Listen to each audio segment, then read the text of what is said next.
పంపించమని అడిగితే పంపించేస్తారా? అది నా కాబోయే పెళ్ళం, అది ఎక్కడికి రాదు. నువ్వు పంపను అనగానే పర్వాలేదు అనుకుని వెళ్ళిపోవడానికి కాదు నేను వచ్చింది. ఇంకో 100 మంది వచ్చినా సరే అందరినీ తొక్కి పారేసి గంగన్నాతో తీసుకెళ్తాను. కాంపిటీషన్లో గెలిచేలా చేస్తాను. నీకు చేతనేం చేసుకో. రాగంగా నా పెళ్ళం చేయ పట్టుకుంటావా? నిన్ను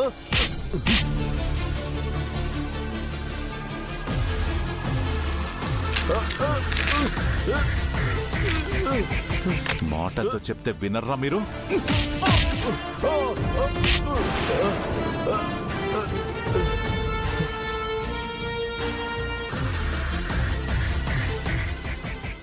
పదగంగా ఆగవయ్యా, ఆగు. పెళ్లి పందిరికొచ్చి నా కళ్ళ ముందే నా కూతురు సేటుకొని తీసుకెళ్తున్నావు. అడ్డొచ్చిన నా అల్లుడి మీద సేవ్ చేసుకున్నావు.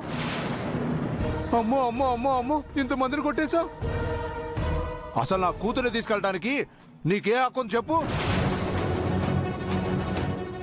మీ ఇంటి ముందు తాగొచ్చి గొడవ చేశానని నా మీద కేసు పెడతా అన్నారు. ఇప్పుడు నా కూతురు పెళ్లి ఆపడానికి ఇంత గొడవ చేశాను. ఇప్పుడు నేను నీ మీద కేసు పెడతాను. మరి అది అలా అడుగు మావా. చూడండి, మీకు మళ్ళీ చెప్తున్నాను, తనని బాక్సింగ్ లో గెలిపించి తనకొక మంచి భవిష్యత్తు కల్పించాలని తీసుకెళ్తున్నాను. అనవసరంగా అడ్డు రాకండి. నా కూతురు భవిష్యత్తు కోసం నేను ఆలోచించాలి, లేదా నా పెళ్ళాం ఆలోచించాలి. మధ్యలో నువ్వెవరో ఆలోచించడానికే?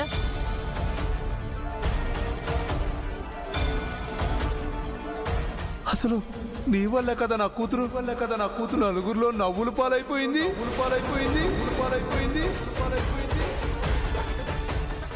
నువ్వు బాక్సింగ్ అది ఇది అని దానికి ఆశ చూపించి నీ చుట్టూ తిప్పుకున్నావు.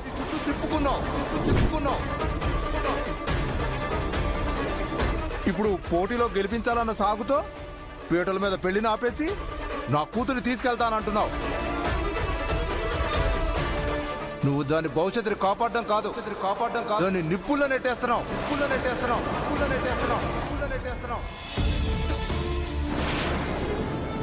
ఇదంతా కాదయ్యా. అసలు దాని గురించి ఇంతలా ఆలోచించి అధికారం చూపించి దాన్ని లాకెళ్తున్నావే, అసలు నువ్వేమవుతావని చెప్పు.